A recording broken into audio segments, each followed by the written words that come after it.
उस तस्वीर के साथ, क्योंकि रूस यूक्रेन और इजरायल गाजा के बाद अब जंग का मैदान वेनेजुला और ईरान बना हुआ है और वेनेजुला में मदुरो के अपहरण के बाद नई राष्ट्रपति ने शपथ ले ली।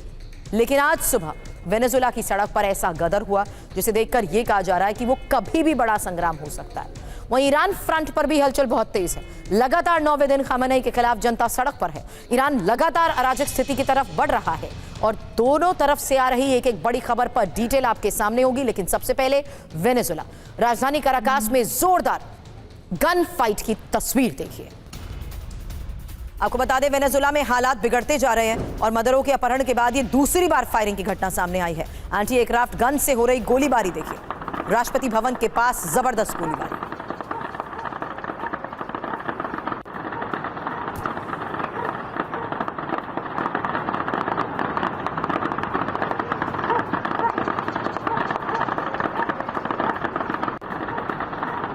अब वेनेजुला में गोलीबारी का नया वीडियो। राष्ट्रपति भवन के पास ये भीषण फायरिंग की एक और तस्वीर है। संदिग्ध ड्रोन देखने के बाद गोलीबारी होती रही। सेना और सुरक्षा बलों ने फायरिंग की।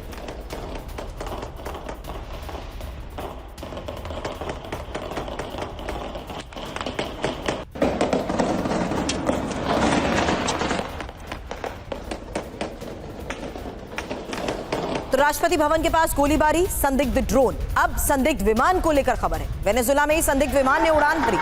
संदिग्ध ड्रोन दिखने के बाद हड़कंप मच गया और वेनेजुला की एयरफोर्स का एक्शन, जहां वेनेजुला के फाइटर जेट भी उड़ान भर रहे हैं।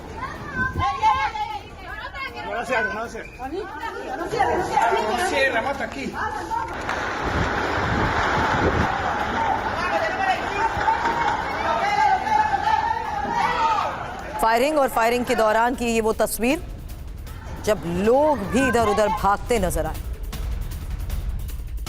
अफरा तफरी का माहौल वेनेजुला। काराकास में राष्ट्रपति भवन के पास फायरिंग। ये गोलीबारी का एक और नया वीडियो।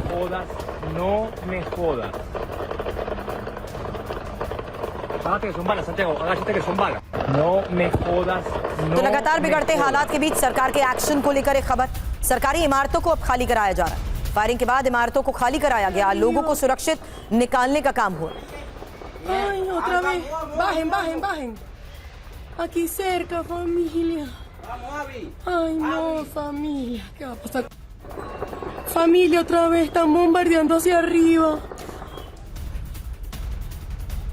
फायरिंग के बाद नेशनल गार्ड भी एक्टिव। संदिग्धों की तलाश कर रहे हैं नेशनल गार्ड। मदुरो के अपहरण के बाद दूसरी बार हुई गोलीबारी।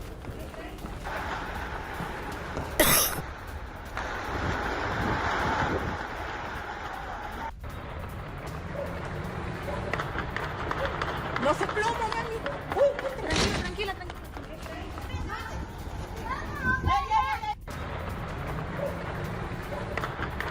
तो वेनेजुला में सेना का एक्शन जारी और राष्ट्रपति भवन के पास सेना की तैनाती और गोलीबारी के बाद सेना ने राष्ट्रपति भवन को भी घेर लिया। ये एक और बड़ी खबर है, जहां सेना का एक्शन भी दिखा। यही वजह है कि न सिर्फ इमारतों को खाली कराया गया, बल्कि राष्ट्रपति भवन के पास सेना की तैनाती कर दी। खबर ये कि गोलीबारी के बाद सेना ने राष्ट्रपति भवन को भी घेर लिया। अब अमेरिका पर वेनेजुला के पलटवार की तस्वीर देखिए। वेनेजुला की सेना ने अमेरिकी हेलीकॉप्टर को निशाना साधा। एयरक्राफ्ट मिसाइल गन से हमला। इसी हमले में अमेरिकी हेलीकॉप्टर को नुकसान नहीं।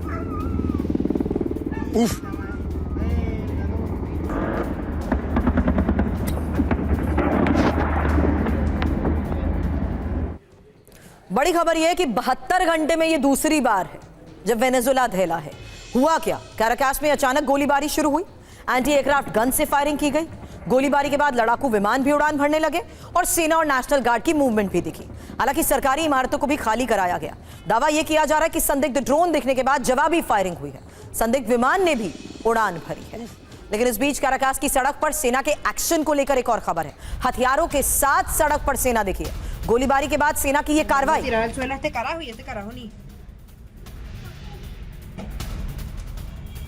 Si escucha lo que le dice, que para dónde vas tú, yo vivo aquí, le dice este carajo. Caracas में गोलीबारी के बाद दहशत की एक और तस्वीर। सड़क पर अफरा तफरी का ये माहौल देखिए।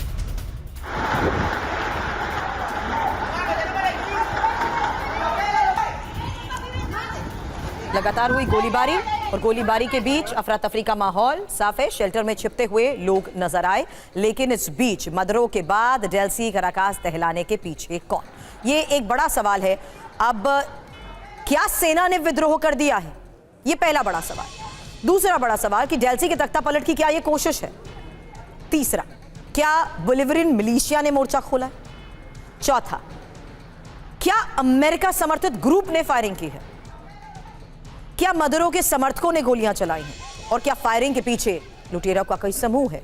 क्या डेल्सी की शपथ से नाराज लोगों ने गोलियां चलाई हैं? ये वो बड़े सवाल हैं जिसके बाद साफ है और एक्सपर्ट्स का भी ये मानना है कि अब डेल्सी निशाने पर हो सकते हैं। हालांकि कैराकास में फायरिंग पर यूएस का बयान भी आया।